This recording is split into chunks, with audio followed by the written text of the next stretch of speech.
Pada malam ini saya pengen ngajak teman-teman untuk tadabbur atau menghayati surat Al-Fatihah. Kenapa penting membahas tadabbur surat Al-Fatihah? Karena surat Al-Fatihah adalah satu-satunya surat yang wajib kita baca di dalam sholat dan setiap rakaat. Sehingga kalau kita pengen sholat kita berkualitas, maka kita harus mengupgrade kualitas Al-Fatihah kita. Kalau kita pengen sholat kita khusyuk, maka kita wajib mempelajari, menghayati makna apa yang ada di dalam surat Al-Fatihah. Kenapa Al-Fatihah letaknya di awal Al-Quran, Ustadz? Al-Quran itu turun dalam dua proses. Yang pertama, dia turun sekaligus. Kemana turun sekaligusnya? Turun ke langit dunia sekaligus. Dari Al-Fatihah sampai An-Nas turun sekaligus di Lauhul Mahfuz. Kemudian dari Lauhul Mahfuz, dari langit dunia turun kepada Nabi secara berangsur-angsur. Proses kedua. Proses kedua inilah yang kita lihat dengan urutan turunnya Al-Quran. Padahal urutan Al-Quran itu sudah tersusun di Lauhul Mahfuz dengan Al-Fatihah sampai An-Nas. Tapi turunnya nggak berurutan, justru turunnya itu acak. Sesuai apa? Sesuai peristiwa yang sedang dialami oleh Nabi dan para sahabat. Pertanyaannya, kenapa Al-Fatihah ditaruh di depan?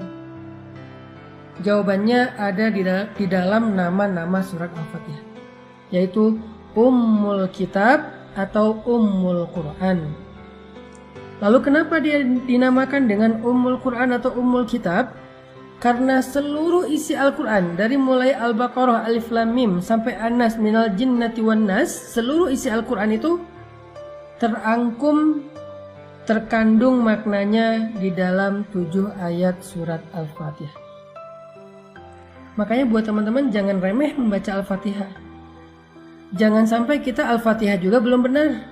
Karena ini syarat sahnya sholat. Karena dia adalah rangkuman seluruh isi Al-Quran. Dan sholat itu menghadap Allah. Gak ada yang lebih baik dalam menghadap Allah daripada membaca Al-Quran. Cuman gak mungkin kita baca 30 juz Al-Quran. Allah maha baik, sehingga Allah ringankan kita baca Al-Fatihah. Karena Allah tahu kalau diwajibkan 30 juz kita gak akan ada yang sholat.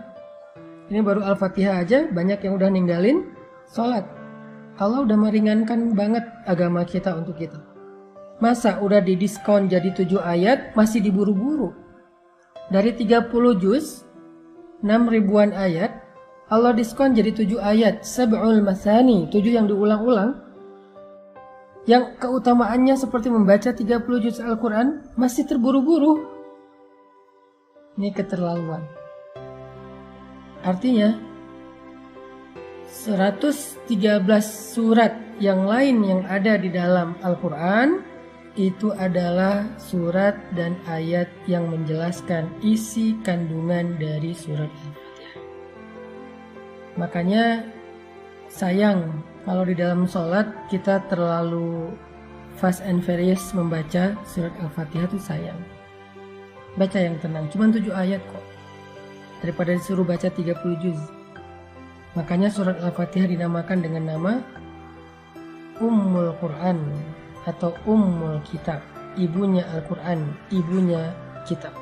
Intinya teman-teman, bacalah Al-Fatihah dengan tenang. Libatkanlah lisan ini dengan fikiran dan hati.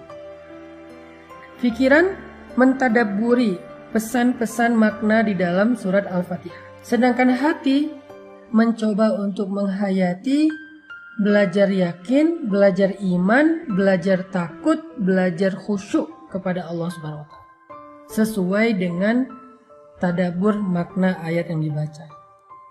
Kalau kita bisa connectingkan antara lisan atau telinga, kalau kita berjamaah mendengarin imam baca, lisan dan telinga dengan fikiran dan hati, maka insya Allah bacaan kita itu sudah disebut dengan haqqut tilawah, bacaan yang sebenar-benarnya. Kalau baru lisan nggak ngerti, maka ini menjadi ibadah, tetapi belum haqqut tilawah. Baru disebut haqqut tilawah kalau relevan dengan 3. Pertama, lisan dan telinga. Kedua, pikiran, dan yang ketiga hati dan perasaan. Kita fahami maknanya, kita hayati apa maksudnya. Baca perlahan-lahan supaya kita menghayati. Setiap huruf itu masuk ke dalam hati kita. Terangkai satu huruf, dua huruf, satu ayat, dua ayat, satu kata, dua kata, menjadi ayat-ayat yang berkesan di dalam hati. Itulah membaca Al-Quran dengan hati. Sehingga kalau misalnya kita terburu-buru, kita nggak akan sempat merasakannya di dalam hati. Ketika kita membaca Alhamdulillahi Rabbil Alamin, Allah bicara sama kita. Allah bilang, wahai malaikat, lihat hambaku memujiku. Jadi Allah memamerkan atau ngeposting bacaan kita, ini pakai bahasa sosmed ya. Allah ngeposting bacaan kita kepada para malaikat penjaga arsy. Allah pamerkan dan memention nama kita. Hambaku memuji aku, wahai malaikat, lihat. Alhamdulillahi Rabbil Alamin. Allah bilang, hambaku memujiku. Lalu kita bilang lagi, Ar-Rahmanir Rahim.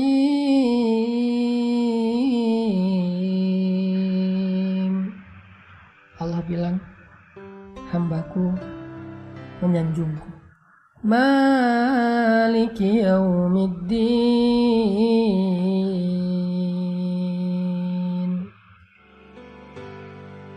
Hambaku mengagungkan aku. Iyyaka na'budu wa iyyaka nasta'in.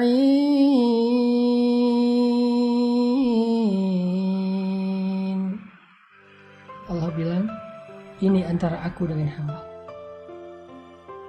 Ini perjanjian, akad antara aku dengan hambaku. Ketika dia hanya menyembah aku, ketika dia hanya berlindung kepadaku, maka aku akan perkenankan harapan dan keinginannya. Fadhkuruni adzkurkum. Ingat aku akan ingat engkau. Ini antara aku dengan hambaku, semacam perjanjian. Jadi kalimat iyyaka na'budu wa iyyaka nasta'in itu kita kayak lagi jabat tangan, berjanji, berakad dengan Allah, sehingga Allah pun berjanji, komitmen untuk memberikan hak-hak kita sebagai hamba.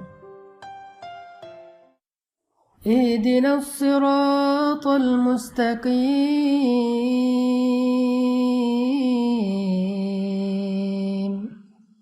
Untuk hambaku, apa yang dia minta. Jadi pas kita meminta, ya Allah beri saya petunjuk untuk hambaku, apa yang dia minta.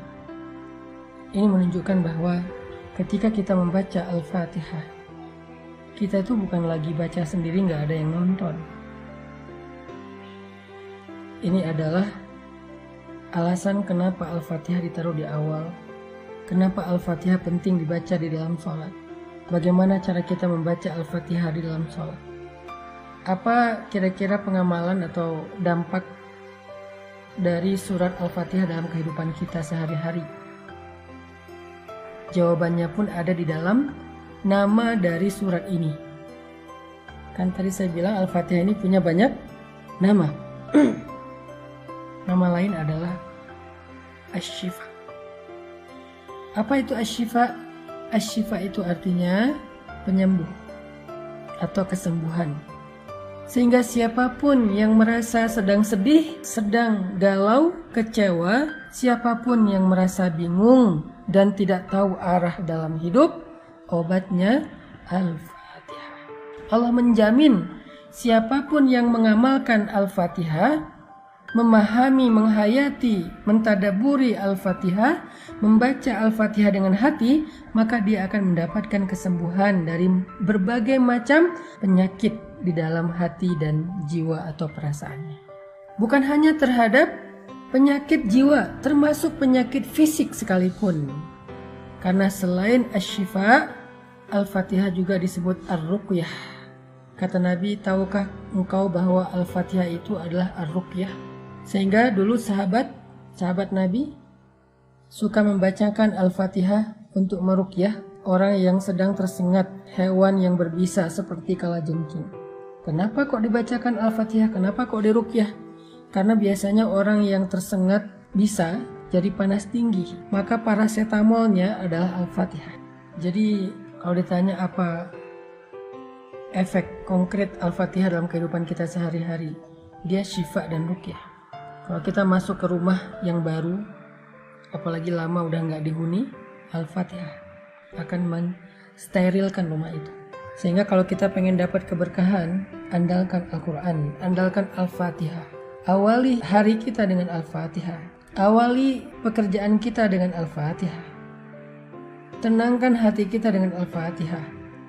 Kalau kita mau mendapatkan keberkahan dari ayat-ayat Allah dalam hari-hari kita, dalam rumah tangga kita, dalam pekerjaan kita, dalam kehidupan pribadi kita, maka akrablah dengan Al-Fatihah. Akan Allah berikan hal-hal yang gak pernah bisa kita jelaskan secara teori atau ilmiah. Libatkan Allah dengan Al-Fatihah. Jemput pertolongan dan rahmat Allah dengan Al-Fatihah.